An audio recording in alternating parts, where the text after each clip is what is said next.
The Giant Killer's Prologue. Meet the last remnant elf of an untold war story. This is the prologue of the Giant Killers, written and narrated by Conway Fitzgerald. The story is read by the half-elf heroine named Ermine. Enjoy! It was once the place where all races could cohabitate openly and in peace. The wide cobblestone highways that led there stretched out in every direction like roots from a massive tree. They welcomed the dwarven merchants to venture down from their mountain mines, and even tempted the elvish hypothecaries out from the dense hidden forests. All races were free to travel to that place, to ply their wares in the hopes of earning honest coin from the newly rich human explorers. The castle's colorful flag-draped spires, constructed centuries earlier with the help of the elder races, reached majestically towards the endless sky, to where only the gods themselves could look beyond. Back then, the holy places were blessed by all the gods, for inclusion was something offered to all the benign faiths. This openness was born out of respect for their diverse origins, and as a means to acquire the wisdom and knowledge from every corner of the known world. But most importantly, it was the way to unite all peoples and all races as one against the ubiquitous threat of the evildoers. But that was many years ago, long before the last giant war and the subsequent elvish rebellion that forced me into hiding. That was a time when humankind was still considered the young, learner race, and its place among all other races was still new, almost childlike. Back then, this mighty castle on the hill and the burgeoning villages that surrounded its protective walls was home to the Order of the Sacred Fire, wherein gathered the world's greatest fighters, mages, and clerics, ordained as the keepers of truth and justice. The Order and their ancient impregnable stone castle once provided hope to all, that there was always some place to turn when injustice plagued the meek, and betrayed alliances between rival lordships threatened the peace. It was a beacon of shining light in the void that was the Old West, before the rush of human migration that followed. That righteous sight is now replaced with a massive human city, whose inhabitants are guided only by avarice and fear. The virtue of that place, and the order itself, is gone forever. Only its name now remains, Voss. When I first came to know Marsek, Dabbit, and Sherman Pines, they were young and impressionable acolytes within the Church of the Great Seer, formerly known as the All Gods Church, in the new city-state of Voss. They were both very talented artists and scribes, but spent most of their long days copying deteriorated texts, page by page, for preservation within the church library. Occasionally, they were tasked with more contemporary subject matters, such as recording the governor's business accounts or documenting his dictated legal findings. This made them both outstanding stenographers and quite learned about the history of Voss, now the largest and most influential city in the Western world. They were both avid historians as well, yet found most of the subject matter they transcribed was laced with contradiction. They would debate with each other for hours on top of days about many things. They shared their impassioned opinions over what they believed had actually happened and which stories they discredited. This made them both genuinely curious to know the truth from the fiction. As they recalled the tales, they dreamed of living out these fantastic adventures and of encountering the magical creatures described in the legends of days long past. Early one morning, the quiet focus of their scriptorum was broken by the sudden appearance of a messenger from the palace of the Overlord. His conversation with the abbot was hard to overhear, but soon after, the abbot called out to the boys. "Debit, Hines." The abbot's voice echoed across the small stone room. When they stood to answer, the abbot simply motioned for them to follow the messenger. The two young scribes figured it was likely to be another long day of painstaking stenography. They followed the messenger, who walked very quickly and didn't speak at all about the governor's business with them. When they reached the foyer outside the governor's office, they were met by one of his underlings. "These are them? The scribes?" He asked of the messenger. The reticent messenger nodded and was then handed a single coin for his efforts. The overfed and unkept minister, as usual, portrayed himself as much busier than he truly was. The boys approached dutifully, anxious not to make a mistake in protocol. Marsek, Dabbit, sir. And this is Sherman. "Yes, fine. The minister waved off the pleasantries. Do you both understand the southern dialects, the speech and customs of the Osram and the Torbanese?" Yes, sir. I spent 4 years abroad in the Crown Bay as a child. Sherman chimed in proudly. "Still look like a child to me, boy." The gray and balding minister flung back at him. How about the languages of any of the other sub-races? Say, Elvish. Elvish, sir? They both looked stupefied at the notion. Yes, Elvish. The language of the elves. He said with heavy condescension. The two looked at each other for a logical response, but only shook their heads nervously, uncertain how to answer such a question. The minister broke the silence. That is all right. The common tongue shall do. The very mention of elves made the boys quite nervous about this unexpected assignment. Elves, like all other non-humans, now commonly referred to as sub-races, were deemed heretics and outlaws by the current governor. I was told you two are our best stenographers. The minister stared them down, and after a pregnant pause, handed them a scroll containing a map and a letter bearing the governor's stamp. Before they could digest the import of the scrolls, he handed them a satchel containing a modest amount of coin. Take this, in case you cross any of the Earl's men, or any other robber knights for that matter. I've arranged a carriage and a horse for you to take. You two boys are to go over to the forest, northeast of the Ostrom. Follow the map. If you hurry, you should be able to reach the destination before nightfall. We're to leave Voss and go into the forest, sir? Asked Sherman, quite vexed. Yes, the governor himself approved this assignment. Your abbot was notified. The boys were speechless and seemed petrified at the notion of leaving the safety of the castle dormitory on their own. You can read a map, can't you? The minister snatched the map from Sherman's hands. It's not that complicated. There's an old woman who lives there. He said, pointing to the generic X, quite far off the main road and in the middle of what appeared to be an uninhabited forest. Her name is Tia Ereman. Our Lord has been informed she might have some valuable information to share with us concerning the history of the Old Order. She's in the forest, sir? Yes, follow the map. She's an older woman.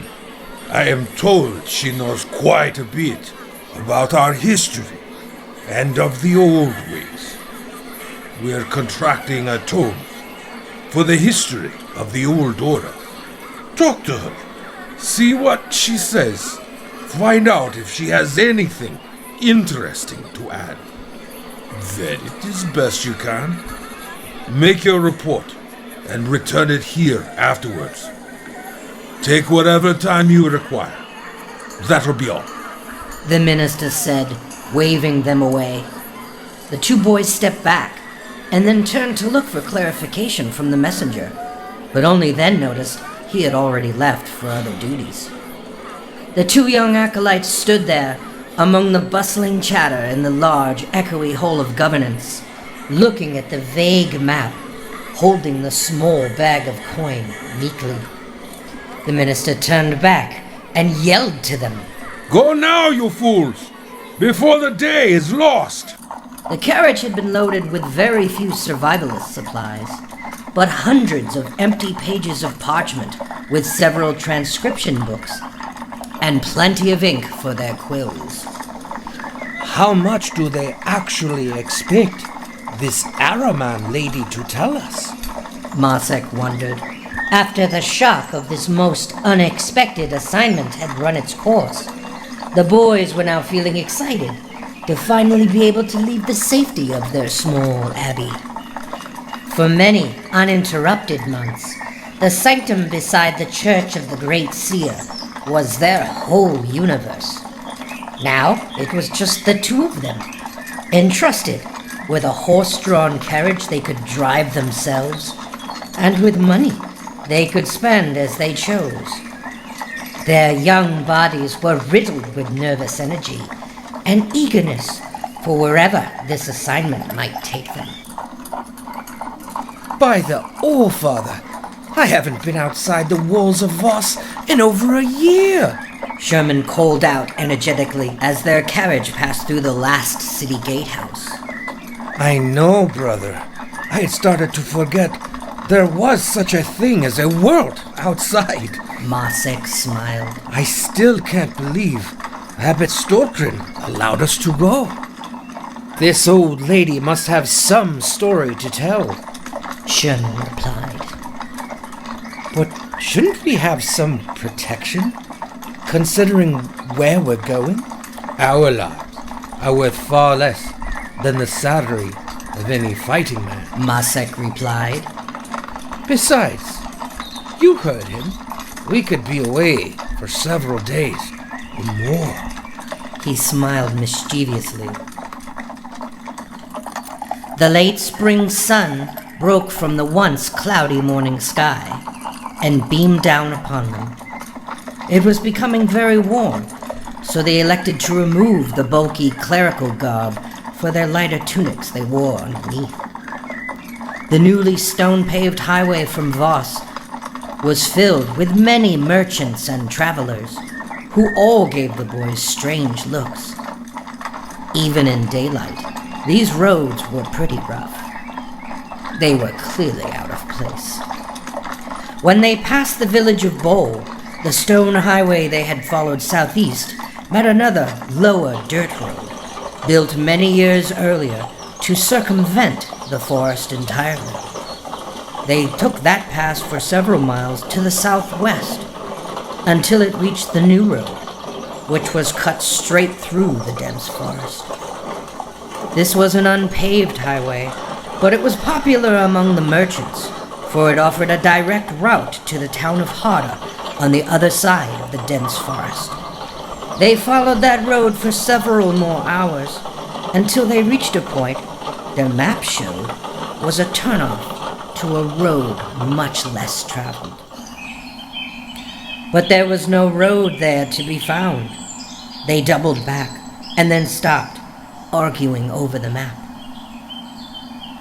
How can that be where this old woman's house is? There's nothing there. Which road is it that would take us there? No, this can't be right.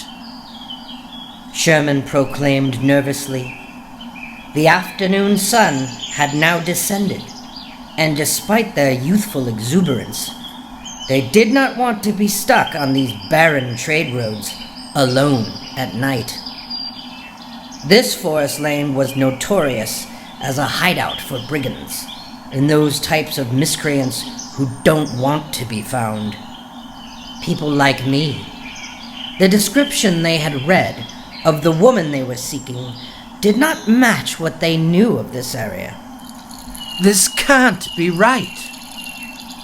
Sherman called out to Marsek again, who was peeing into the forest. There is no road leading to this place.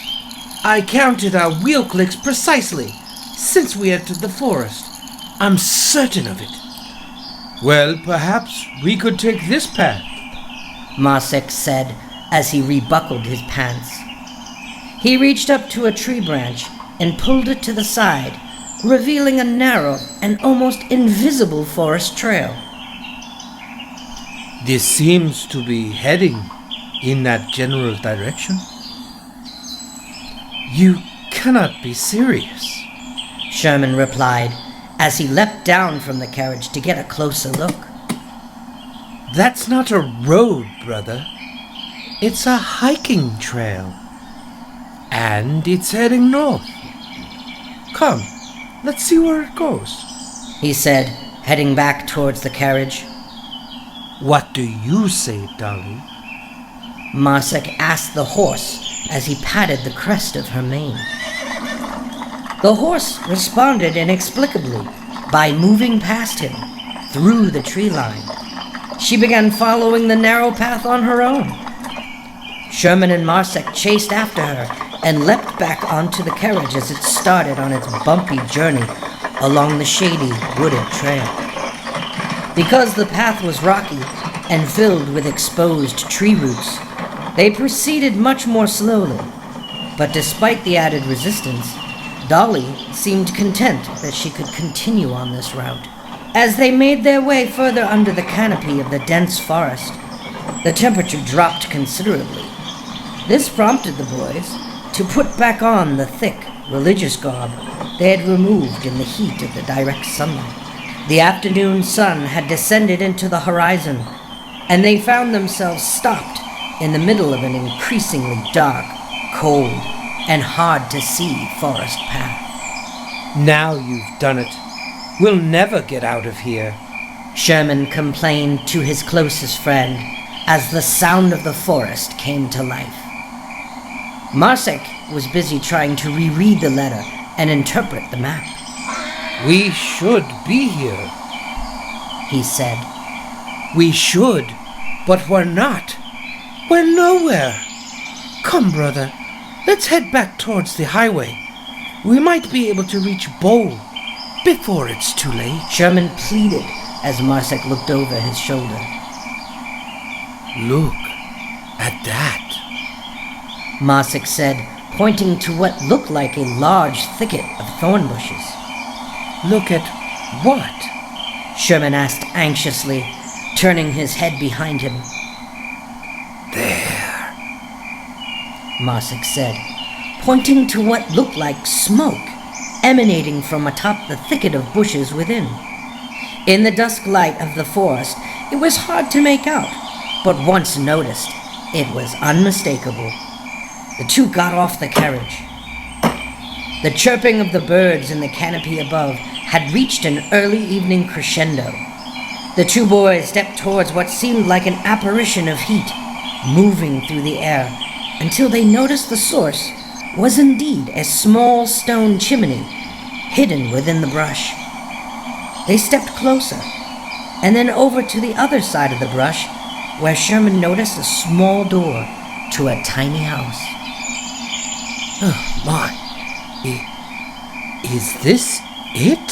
Sherman asked incredulously. Let's see, Marsek said. There's a fire burning, so someone's home. Marsek breathed into his cold hands, and then stepped up to the door that seemed made for a little person. Light was visible through the blurry glass and the triple slat ornament atop the door. Marsek hunched down as he looked through the small window, but he could not see anything within. He then knocked as Sherman urged him not to, and before he could grasp his arm to prevent him from doing so. After he knocked, Sherman winced at his decision. There was no response. Then he knocked again. They looked at each other.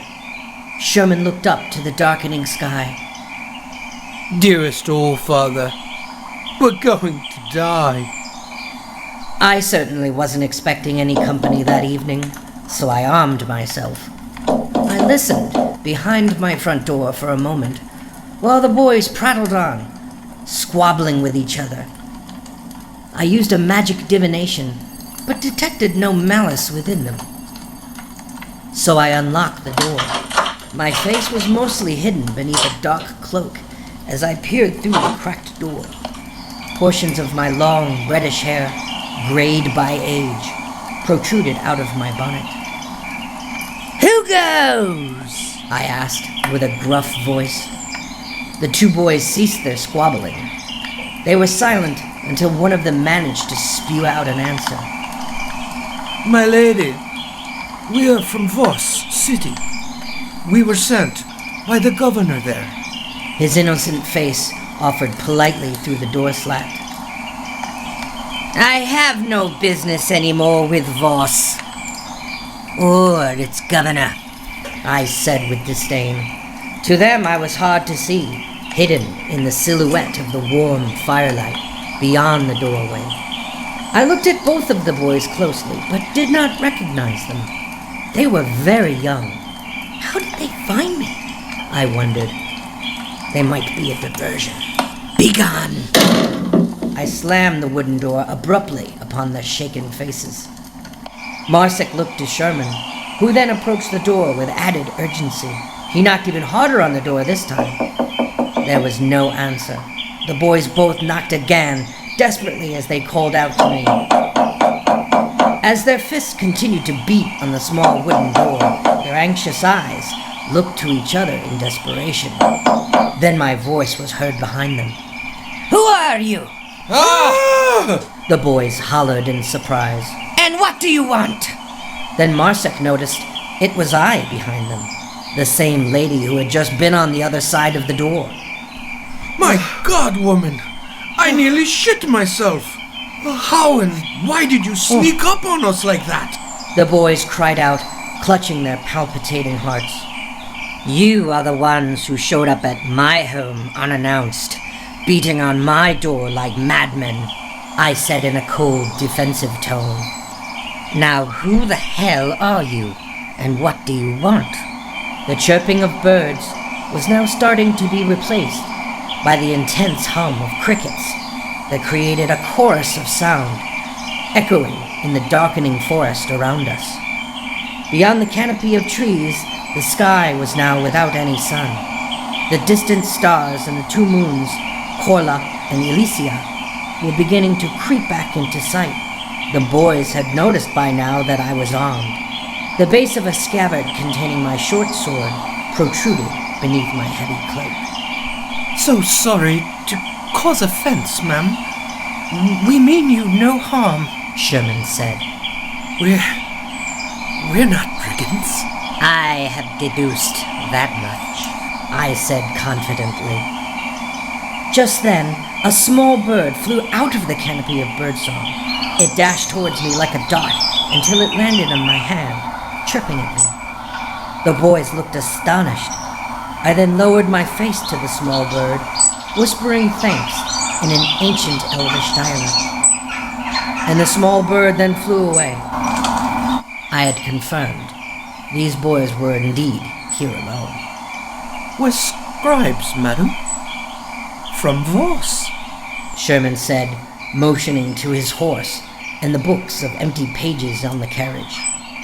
He then fumbled out the map and letter from his waist pocket. We were asked to find a Tia Araman somewhere near here, in these forests, to discuss the history of the Order of the Sacred Fire for the record. Do you know her? Ermine. I corrected them. What's that? Asked Marsick.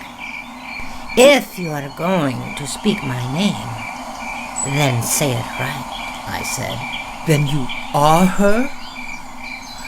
Oh, thank the prophets, Sherman said, looking up to the star-filled sky. Miss Hare. Miss Tia. That will do. Right. We did not expect for this, for your home, that is, to be so hard to find. I am amazed you found it. Well, we expected to pitch a tent nearby. Wherever it was, we might find you. For the duration of our time here, not to impose, but it's already quite late in the evening. We have yet to even start a fire, let alone prepare a tent or a meal. Right, I said. I then reached over and grasped the lead of the horse's tack and started to pull it towards the other side of my homestead. The boys followed behind, cautiously. You boys can stay here, inside, with me.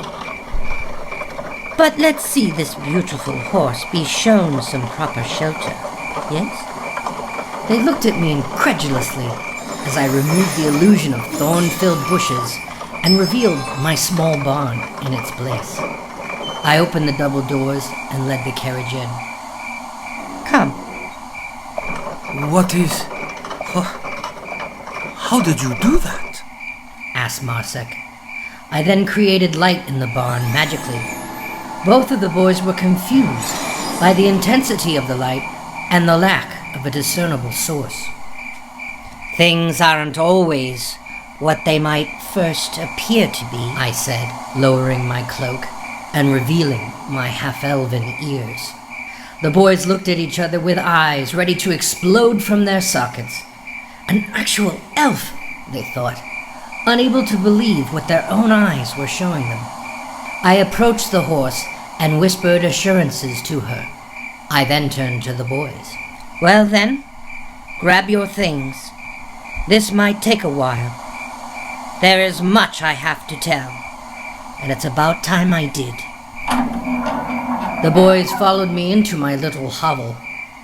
They were required to duck their heads a bit to enter, but when they did, they noticed the space inside was far greater than the image I made visible betrayed to the outside world. I showed them to a room with 2 separate beds. I had this room built for my guests. Trouble is, I haven't had any, I said sadly. The boys seemed happy, likely better accommodations than they had back at the Abbey, nor need they rest on the cold, wet floor under the insect-filled wooded canopy. I fed them, and then I offered them some of my favorite dwarven brandy. They told me it was their first drink, outside of sacramental sips of wine. After they digested my cooking and settled in, I suggested they grab their quills. So, what do you want to know? The, order of the sacred fire. Are we to assume you were alive to see or know any of its members? Alive, that is. Asked Marsek. Yes, I answered. They both looked at me quizzically, unsure what sort of follow-up question to ask. So I helped them out of pity. I am the last thread. I am the only living member of the Order. The boys looked at me for clarification. Miss Tia, there has been no order for over 100 years. Sherman asked dubiously. That's right, I said. 101 years. To be exact, I answered. The boys couldn't know how I might know that for sure, or what it meant to be of mixed race, or the carrier of elvish blood. In my case, it meant a life expectancy of up to 500 years. Yes, by their standards, I was very old. Well, just how old are you? Asked Sherman meekly. I have lived 328 years. I don't look so bad. For such an old lady. Huh, I asked Masek, with a wink and a smile. No, ma'am. He responded with a smile of his own. Masek then attempted to break the awkward silence with his best suggestion yet. Perhaps you should start from the beginning. Tell us what you know about those times. About the age of the giant killers. I sipped carefully on my hot tea and then breathed in deeply to prepare my answer. I had waited many years to get this mare off my chest, to tell the truth about a critical time that most humans had already forgotten. The young scribes readied their quills in anticipation. So I began my story. What follows herein is what I told them, the truth. They listened silently and attentively. They wrote until their fingers blistered and continued until they bled. They spent many long days with me until all of their many blank pages had been filled.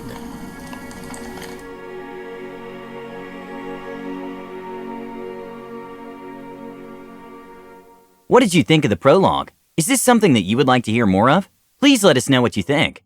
Conway is producing the entire novel into an audiobook. You can hear the rest of it as it's made on his YouTube channel.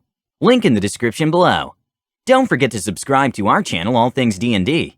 Our next video will be posted in 2 days, so stay tuned for more amazing Dungeons & Dragons content.